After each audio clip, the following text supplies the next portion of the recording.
In terms of like the specter just of the type of injury that you can sustain in an accident, it is up there.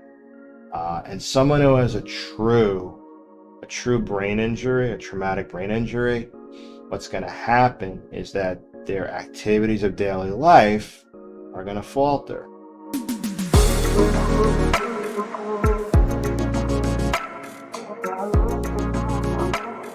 Traumatic brain injuries.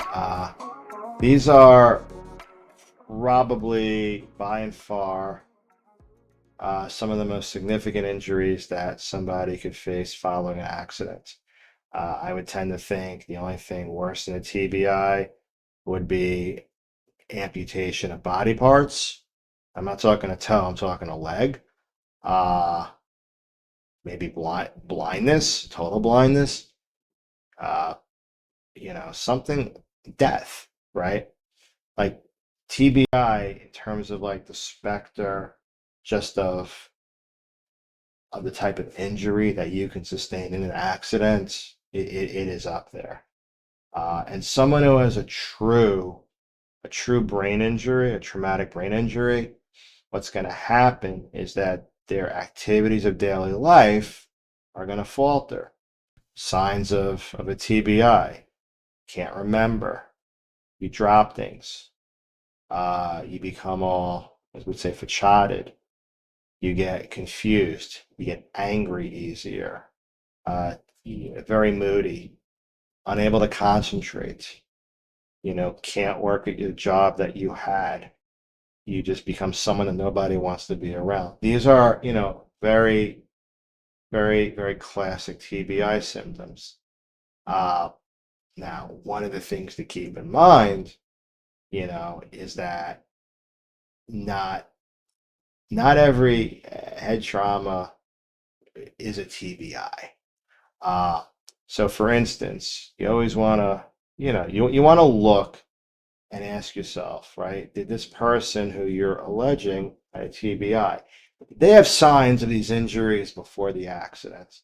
It harkens back to a case I had a bunch of years ago where my client was involved in a significant accident. She was driving, it's a large vehicle, rear-ended her, airbag deployment, taken to the hospital. Very, very significant injury. An older lady, probably was in her mid 70s when this happened, and then after the accident, made signs of, maybe she was forgetful. Her family kept telling us that she had trouble remembering stuff, that she just wasn't the person she was. And, we thought it was a TBI case. But the problem was, we sent her, we did a brain MRI, it didn't show up anything. We sent her to a neuropsychologist. It didn't really, show signs of a traumatic brain injury. It showed signs of dysphagia, signs of early onset dementia. So these are some of the things that when you hear the magic words TBI, you want to make sure that you have the evidence. So, certain evidentiary things we look for in a TBI case, so we look for, a CT scan or an MRI scan of the brain, looking for trauma or damage. We're looking for behavioral signs, symptoms that never existed before, never hints of symptoms before. We're looking for change of lifestyle, change of mood, change of affect, and then obviously, we're also looking for a significant impact, right? Now, if indeed there is a viable TBI, uh, you know, those cases, are very valuable in a sense, but they're cases that are of larger value. Uh, and they're cases, you also have to tread very lightly because you're dealing with, and many times with a TBI, you're dealing with people who are forgetful. You're dealing with people who definitely have developed some significant mood issues.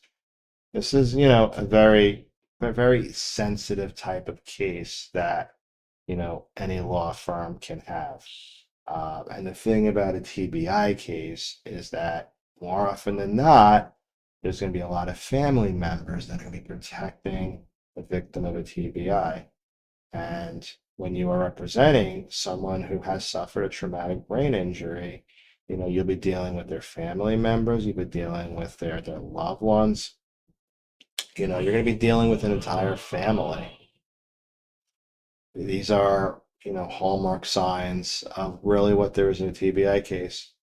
But, to obtain recovery for someone who has sustained what oftentimes a life-altering trauma, it leaves a special place in your heart, those types of cases. I would say that.